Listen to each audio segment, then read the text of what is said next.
বাংলাদেশের গভর্নমেন্টকে আমি বিনীত অনুরোধ জানাবো, শ্রম মন্ত্রণালয়কে অনুরোধ জানাবো, এয়ারপোর্ট অথরিটিকে অনুরোধ জানাবো, আমার শ্রমজীবী ভাইদের সাথে ভালো আচরণ করুন। বিশেষ করে যতগুলো দূতাবাস আছে, আমার শ্রমজীবী ভাইদের যে কোনো কাজকে অগ্রাধিকার ভিত্তিতে আপনারা সার্ভিস দিন। এটা দিতেই হবে। তারা ভালো থাকলে ভালো থাকবে বাংলাদেশ। তাই শ্রমজীবী যারা আছেন মনক্ষুণ্ণ হবেন না, মন ছোট করবেন না। You are the superhero. You are the superhero. You are the remittance fighter of our country. এজন্য রাস্তা দিয়ে যখন হাঁটবেন, বুক ফুলিয়ে হাঁটবেন, আর বস্তা ভরে টাকা নিয়ে দেশে ফিরবেন। ঠিক কিনা বলেন? বুক ফুলিয়ে হাঁটতে হবে।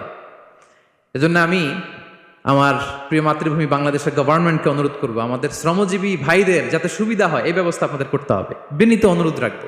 শ্রম মন্ত্রণালয়ে যারা দায়িত্বে আছেন, স্পেশালি তাদেরকে রিকোয়েস্ট করবো, আমাদের শ্রমজীবী ভাইদের যেন কোনো কষ্ট না হয়, কারণ তাদের পাঠানো রেমিটেন্সে সচল থাকে আমার দেশের অর্থনীতির চাকা। তারা ভালো থাকলে ভালো থাকবে বাংলাদেশ। Very simple. ঠিক কিনা বলেন? আমার যে ভাইটা পরিচ্ছন্নতা কর্মী, রাস্তা ক্লিন করে, এয়ারপোর্টে ওয়াশরুম ক্লিন করে, একজন পরিচ্ছন্নতা কর্মী, তারও 20 থেকে 30 হাজার টাকা বাংলাদেশে ঢুকে প্রতি মাসে। আপনি চিন্তা করতে পারেন? হ্যাঁ, 6টা মাস যদি রেমিটেন্স বন্ধ হয়, শ্রীলঙ্কার চেয়েও খারাপ অবস্থায় বাংলাদেশে চলে যাবে। Just only 6 months. ভয়ঙ্কর অবস্থা হবে বাংলাদেশের। এটা আল্লাহর পক্ষ থেকে একটা স্পেশাল রাহমা, মার্সি এন্ড ব্লেসিংস, যে আমাদের রিজিকের তাগিদায় সারা বিশ্বে যে কাজ করতে হয়, আমরা কাজ করি আর দেশে টাকা পাঠাই, আর সচল থাকে আমার দেশের অর্থনীতির চাকা। আলহামদুলিল্লাহ পড়েন। সো বাংলাদেশের গভর্নমেন্টকে আমি বিনীত অনুরোধ জানাবো, শ্রম মন্ত্রণালয়কে অনুরোধ জানাবো, এয়ারপোর্ট অথরিটিকে অনুরোধ জানাবো, আমার শ্রমজীবী ভাইদের সাথে ভালো আচরণ করুন, তাদের সাথে কোঅপারেট করুন। বিশেষ করে যতগুলো দূতাবাস আছে সারা বিশ্বে, বাংলাদেশের যে মিশনগুলো, দূতাবাসগুলো, আমার শ্রমজীবী ভাইদের যে কোনো কাজকে অগ্রাধিকার ভিত্তিতে আপনারা সার্ভিস দিন।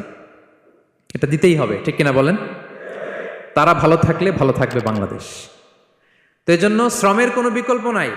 নিজ হাতে উপার্জিত অর্থ, নিজ হাতে উপার্জিত কামাই, এটা শ্রেষ্ঠ কামাই। তো আলহামদুলিল্লাহ আজকের অডিয়েন্সের মধ্যে শ্রমজীবী ভাইয়েরা বেশি। আলহামদুলিল্লাহ পড়েন। এটা আমাদের সৌভাগ্য। এই যে বাংলাদেশে এখন চাকরি নাই, চাকরির বাজার মন্দা, মাস্টার্স পাস করে বেকার, টোটো কোম্পানির ম্যানেজার, এরকম আছে না নাই? তার বিপরীতে আল্লাহ তাআলা আপনাদেরকে মালয়েশিয়া নিয়ে আসছে। প্রতি মাসে আপনি টাকা পাঠান, আলহামদুলিল্লাহ। আপনি বাংলাদেশের যে উন্নয়ন, বাংলাদেশের যে ডেভেলপমেন্ট, এই যে স্মার্ট বাংলাদেশ বলে বলে মন্ত্রীরা মুখে ফেনা তুলে ফেলে, এটার গর্বিত অংশীদার আপনি। ঠিক কিনা বলেন? আপনি গর্বিত অংশীদার। You are the contributor, you are the real contributor. আপনার অবদানে বাংলাদেশ আজকে সচল, আলহামদুলিল্লাহ। সো মন ছোট করার কোনো সুযোগ নেই। Be a part of our vision. Do listen and share the khair.